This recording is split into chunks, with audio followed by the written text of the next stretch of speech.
Então, hoje a gente vai dar continuidade às ações de transformação principais relacionadas ao desenvolvimento tecnológico de fitoterápicos. Se vocês recordam, né, na aula passada, nós falamos, né, das ações de transformação preliminares. Nós abordamos a parte de limpeza, né, para um desenvolvimento de um fitoterápico, a seleção, como que ela é realizada, estabilização e a cominuição. E ainda nós falamos da seleção granulométrica. Nós também iniciamos o assunto relacionado às ações de transformação principais, né? Então, nós falamos da extração, e aí eu defini, né, fiz uma definição de que é a extração, como que ela é classificada, os fatores que influenciam e os tipos. E entre os tipos, nós vimos que nós temos extrações que são realizadas sem a utilização de solventes, como a expressão ou prensagem, os exsudatos, e outros tipos de extração em que nós utilizamos solventes, como a infusão, a decocção e a maceração. Então, essas três, né, nós falamos na aula passada. Ontem vocês fizeram em laboratório o processo de infusão, decocção, puderam fazer uma análise, né, comparativa. E hoje, então, a gente vai dar continuidade a esse assunto relacionado à extração, né, que também se refere a uma ação de transformação principal, a transformação de um produto fitoterápico. E nós temos outros processos, então, que é a percolação, a turboextração, a extração por ultrassom, extração por micro-ondas e a extração seletiva. Além da extração, inclui ainda como etapas de transformação a purificação, a concentração e a secagem. Para essa aula, vocês vão utilizar ainda o livro do Simões, de 2017. Lá no capítulo 10, ele trata especificamente do desenvolvimento tecnológico de produtos farmacêuticos a partir de produtos naturais. Então, o assunto de hoje, as ações de transformação principais, elas estão lá na página de 132 a 137. Então, entre esses primeiros processos, né, de extração, nós falamos, então, na aula passada, voltando, infusão, decocção e maceração, certo? E nós temos ainda a percolação, que também é um processo extrativo, e a gente também pode chamar de lixiviação. Tá?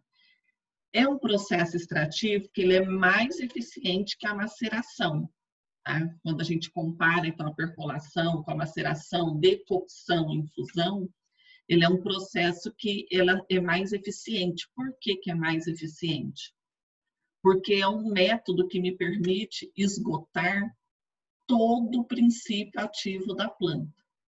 Então, independente da quantidade de princípio ativo que a planta apresenta, eu vou conseguir extrair todo esse constituinte químico, todo o princípio ativo. Outra vantagem é que a percolação, ela possibilita a recuperação do líquido extrator, diferente da maceração, em que a gente não tem a recuperação do líquido extrator. Tá? Para que ela é indicada? Ela é indicada para substâncias que são farmacologicamente muito ativas, para substâncias que estão em pequenas quantidades e pouco solúveis.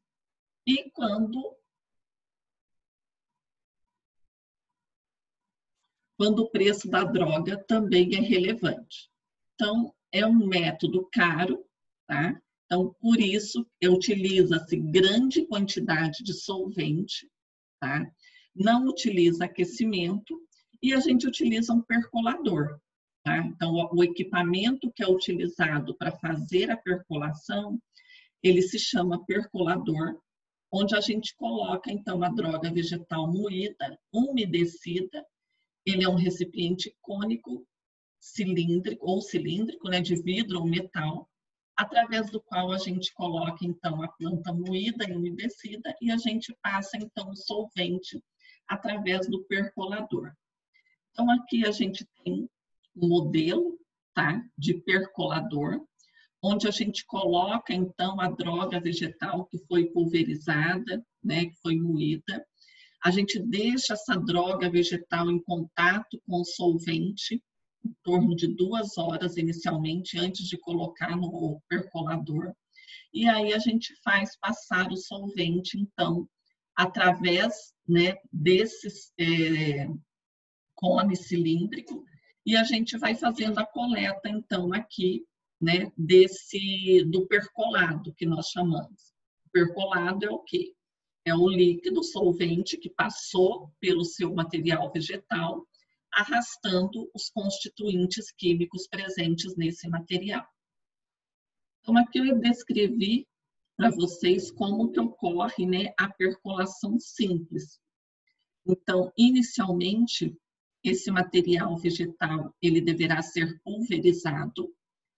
O diâmetro da partícula ele deve ser controlado. Essas partículas elas devem ter um diâmetro de 1 a 3 milímetros, que é considerado ideal. Tá? Quando essas partículas são inferiores a 0,75 milímetros, não é considerado positivo. Por quê? Porque a gente pode ter uma compactação excessiva, diminuindo a velocidade do fluxo, tá? Além disso, a gente deve fazer, como eu disse para vocês, antes de colocar o material vegetal no percolador, a gente deve colocar esse material, essa droga, em contato com o líquido extrator, durante 1 a 2 horas. Então, isso é feito fora do percolador. Depois disso, a gente faz o empacotamento, né, de forma homogênea, e depois que empacotou, coloca, então, né, aí passa o solvente através desse material vegetal, certo? Nós temos também velocidade de fluxo, que ela pode ser lenta, moderada ou rápida. Então, a gente considera um fluxo lento quando a velocidade varia de 0,5 a 1 ml por minuto por quilo. Moderado é um fluxo de 1 a 2 ml de solvente por minuto por quilo. E um fluxo rápido é de 2 a 5 ml do extrato, né, por minuto por quilo, certo? Então, o tamanho da partícula considera isso para um tamanho da partícula variando de 1 a 3 milímetros, tá? Que é o que a gente considera, então, ideal para percolação. Nesse processo, o solvente ele se movimenta contra a droga, tá? Ocorre exaustão completa da droga, ou seja, a gente consegue retirar todo o princípio ativo, mas tem uma desvantagem nessa metodologia, que é o quê? A grande quantidade de líquido extrator, tá? Que é necessário para esgotar a matriz e demanda de tempo também. Então, é um processo demorado, é um processo que se utiliza muito solvente orgânico, tá? Então, são as duas principais desvantagens dessa técnica. Aí, essa percolação simples, ela pode também ser fracionada. A diferença aqui é que vamos supor que se você tem 1.000 gramas, 1 quilo de droga, né? Então, você vai fracionar esses 1.000 gramas em quantidade, por exemplo, de 500 gramas, 300 e 200, em diferentes percoladores. Então, você vai colocar percoladores em série e vai fazer passar o seu líquido extrator por esses percoladores. Então, você recolhe também as frações, né, os extratos, só que aí a gente recolhe as duas ou 3 primeiras frações do percolado, e nessas 2 a 3 frações, elas vão conter de 75% a 80% das substâncias passíveis de extração, tá? Então, ou seja, a principal, a maior percentagem de substâncias que poderiam ser extraídas com esse fracionamento, eu já consigo retirar aqui, ó, as 2 ou 3 primeiras frações do percolado. Depois, as frações mais diluídas, elas são destinadas à fase posterior de concentração. Então, a gente separa, né, essas 3 primeiras frações, onde tem um extrato mais concentrado, daquelas frações mais diluídas. E aí nós temos ainda algumas variações da percolação. Então, a extração por Soxhlet, tá? Esse equipamento aqui, desculpa.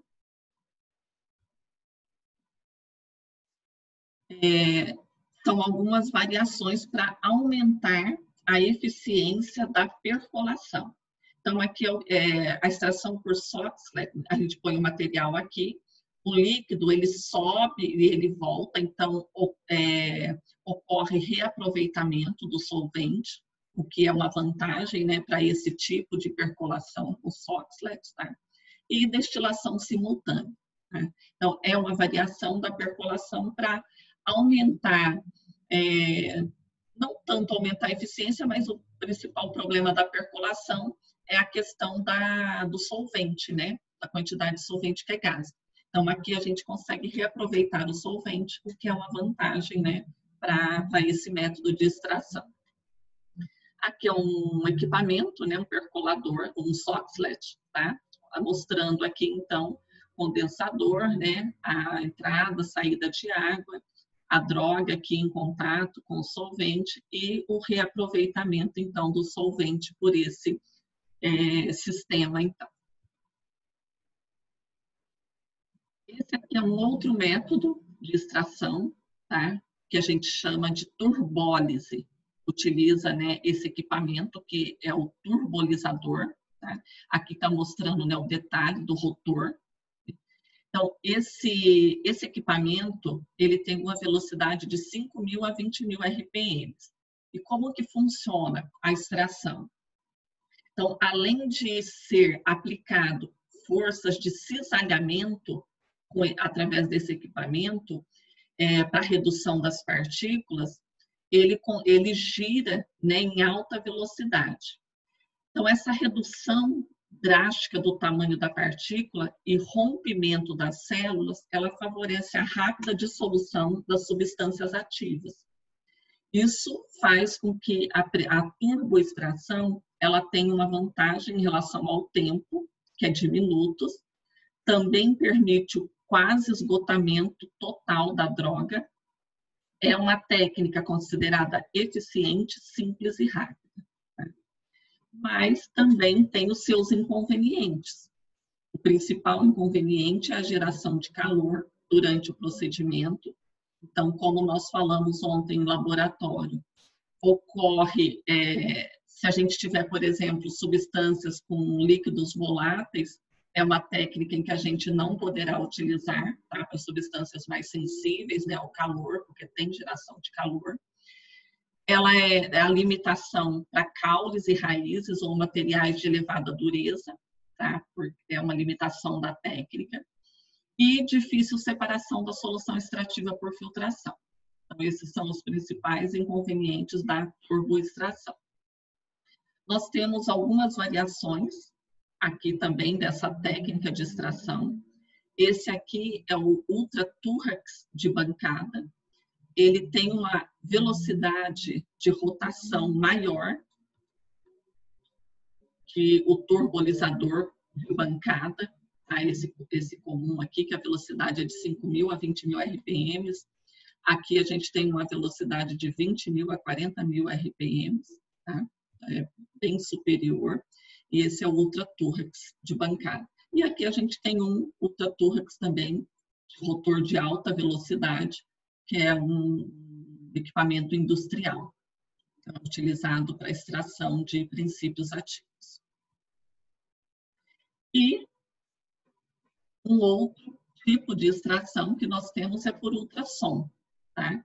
Então, o ultrassom é esse equipamento aqui, não sei se vocês já viram em laboratório, a gente coloca aqui no interior água, tá?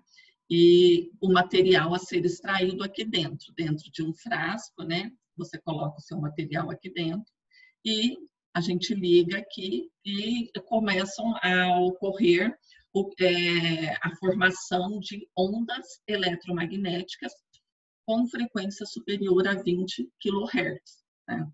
Então, o princípio da extração por ultrassom, ela usa uma alta potência que produz cavitação acústica, conduzindo à desestruturação celular e tecidual, permitindo, assim, o contato, né, dos componentes, dos constituintes químicos com o solvente. Né? Ela é bastante eficiente, é um tipo de extração que ela também tem como vantagem a economia de energia, a quantidade de solvente também que é utilizada é pequena, tá? E a outra vantagem do ultrassom é a menor chance de degradação de substâncias termosensíveis, tá? Então, é uma técnica que tem sido bastante utilizada atualmente para a extração, né, de princípios ativos. Aqui nós temos também a extração por micro-ondas. Né? Então, a extração por micro-ondas, ela se dá, né, através da extração sólido-líquido com auxílio de micro-ondas, as quais aquecem simultaneamente a matriz natural e o solvente. Também, assim como o ultrassom, é uma técnica que a gente utiliza uma pequena quantidade de solvente, o tempo de extração também é curto e diminui os custos, né? Solvente, o tempo que é utilizado, que é menor, e também o impacto ambiental. Temos também a extração por fluidos supercríticos. Essa técnica é bastante utilizada nas indústrias, né? Porque ela tem a possibilidade de alteração da seletividade de extração por mudanças de temperatura ou da pressão do gás, e na sua completa eliminação quando o sistema retorna a condições normais de temperatura e pressão. As desvantagens, né, sempre tem vantagens, mas também temos as desvantagens. É a elevada pressão necessária para a utilização, né, da extração com fluido supercrítico, a limitada polaridade dos fluidos extratores e o custo elevado do equipamento. Tá? Então, a extração com fluido supercrítico ainda é muito cara. Ela utiliza o gás carbônico, tá, em condições de pressão de 740 a 102 kPa e temperatura de 37 graus supercríticas na extração do ingrediente farmacêutico ativo natural. Pode ser uma matriz sólida ou líquida, né? Vai depender da matéria-prima que você está trabalhando. E ela tem um emprego industrial cada vez mais difundido. Tem sido muito utilizado na descafeinação, né? Então, os cafés que não apresentam a cafeína, tá? É utilizado esse processo através de fluido supercrítico e obtenção de óleos voláteis. E também na obtenção de substâncias isoladas ou frações de classes químicas específicas. A destilação é um método que provavelmente, né, vocês já utilizaram em laboratório. É bastante simples, né? A gente coloca então aqui o material a ser extraído, tá? Nós temos aqui um condensador e por aqui a gente vai coletar então o material que foi extraído. Então, a planta ela é colocada, nesse caso, em contato com a água. Após período de tempo, é submetida à destilação. Pode ser uma destilação simples ou uma destilação por arraste a vapor. Destilação por arraste a vapor, ela é mais utilizada para óleos essenciais. E a gente vai fazer em laboratório também. É uma das aulas práticas que a gente vai realizar em laboratório. O princípio da destilação por arraste a vapor, né, em que a gente coloca o material aqui, recolhe, né, por aqui, através de um condensador, o material que foi condensado, foi destilado, tá? É que o conjunto de operações ele tem por finalidade separar substâncias voláteis das que não o são, então, líquidos immiscíveis em água. Então, os óleos voláteis, né, a gente vai utilizar, por exemplo, o cravo da Índia, né, O cravo da Índia, ele é rico em óleos voláteis. Então, a gente consegue obter uma grande quantidade de óleos, né? Ou separar os constituintes de uma mistura líquida cujos componentes tenham pontos de ebulição diferentes. Então, para que a gente consiga fazer essa separação, esses constituintes têm que apresentar necessariamente diferentes pontos de ebulição. Tem como principal vantagem o fato da mistura entrar em ebulição a uma temperatura inferior ao ponto de ebulição da água. É uma vantagem da técnica. Aí você extraiu o seu produto, o seu constituinte químico, ativo ou não, né? Por um desses métodos, né? Ou ultrassom, ou maceração, ou percolação, tá? E aí você, então, precisa, como eu falei, quando a gente extrai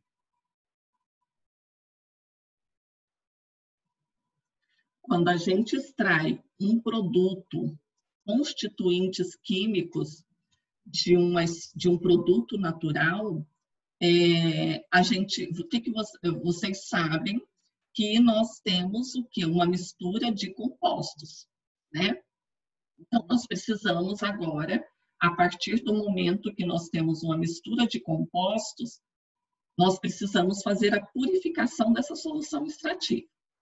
Então, nós temos algumas etapas de processos, né, que são utilizados para purificação, ou seja, para separação da solução extrativa de produtos ou artefatos indesejáveis formados após a extração. Então, você poderá fazer uma decantação, ou uma centrifugação, ou uma filtração, tá? Então, qualquer um desses métodos, eles são etapas posteriores à extração, tá? Para que você consiga, então, purificar a sua solução extrativa. Ontem, por exemplo, nós fizemos a extração por infusão e decocção, e depois vocês fizeram a purificação através do quê? Quem se lembra? Do filtro? Filtração, muito bem, Matheus. Né? Na primeira turma, eu ainda falei assim, de repente a gente consegue fazer a comparação através de decantação, mas vai depender do material, né? Depende do material que você está trabalhando. Então, alguns produtos naturais, às vezes apenas com a decantação, você consegue separar um artefato ou sua solução extrativa de materiais que são indesejáveis, né? Então, vai depender do que você está trabalhando. Outros, por exemplo, às vezes, quando você está trabalhando com micro-organismo, o ideal aqui é fazer centrifugação, tá? Porque aí toda aquela biomassa de micro-organismo, ela fica no fundo, né? E o sobrenadante, a solução extrativa em cima, tá? Ontem nós fizemos, então, uma filtração. Depois disso, que você extraiu, que você utilizou aí um método para separar a sua solução extrativa, né? Ou por filtração, ou concentração, ou por centrifugação, tá? Você vai concentrar o seu extrato. Porque geralmente para obter o extrato, você obtém uma grande quantidade de solvente. Então, você precisa eliminar parcialmente ou totalmente o líquido extrator. Se você utilizou a água, você tem que eliminar a água. Se você utilizou o solvente orgânico, metanol, acetato de etila, álcool etílico, você tem que eliminar aquele líquido extrator, tá? Então, a concentração, ela vai fazer eliminação parcial ou total do líquido extrator, no caso de mistura de líquidos. Permite você obter um produto intermediário concentrado com viscosidade e consistência variáveis. Obviamente, dependendo do que você extraiu, né? Do que você obteve. E uma outra etapa, então, né? Depois que você concentrou, você vai fazer a secagem. que é a eliminação da fase líquida até valores residuais. Então, tanto concentração quanto secagem, elas envolvem eliminação da fase líquida até valores residuais. A tendência atual é que você obtenha extratos secos. Por quê? Devido à facilidade de transporte, armazenamento, estabilidade química e menor probabilidade de contaminação microbiana. Então, esse aqui é um dos métodos de secagem. Alguém conhece esse equipamento? Já utilizou? Liofilizador, tá? Não. Então, aqui é um liofilizador. Não, né? O liofilizador, ele é mais utilizado, ele tem a vantagem que não utiliza calor. Então, vamos supor que você utilizou água para extrair constituintes químicos de um produto natural. A água, ela é difícil de ser eliminada. Você só consegue eliminar a água do extrato ou através de liofilização ou através do uso do spray dryer. E são equipamentos bastante caros, tá? Nós não temos aqui na União Evangélica nem spray dryer, nem liofilizador. A gente está tentando adquirir um ainda, mas vamos ver se a FAPEG deixa. A liofilização, então, é um processo, o princípio dela, então a gente põe o nosso material aqui a ser liofilizado, tá? O objetivo, lembrando, é retirar o solvente que você utilizou para fazer a extração. Então, se você fez a extração com água e você deseja eliminar essa água por liofilização, então você tem que congelar isso aqui, esse material, e a água vai passar, então, do seu estado sólido, né, para o gasoso, a temperaturas baixas e sem a presença de oxigênio. Então, é um processo bastante interessante para a gente retirar a água, mas o equipamento é caro, tem essa desvantagem. Aqui, a gente tem um rotoevaporador. Esse aqui, ele não consegue eliminar a água, tá? Então, a gente põe o nosso material aqui com o solvente, abaixa esse balão até aqui, isso aqui é um banho-maria, a gente aquece, né? Não pode ser muito alta a temperatura para não degradar os constituintes químicos que estão aqui. E aqui a gente tem, então, ele acontece sob vácuo, isso aqui gira, tá? Ele fica girando. E aqui tem um condensador.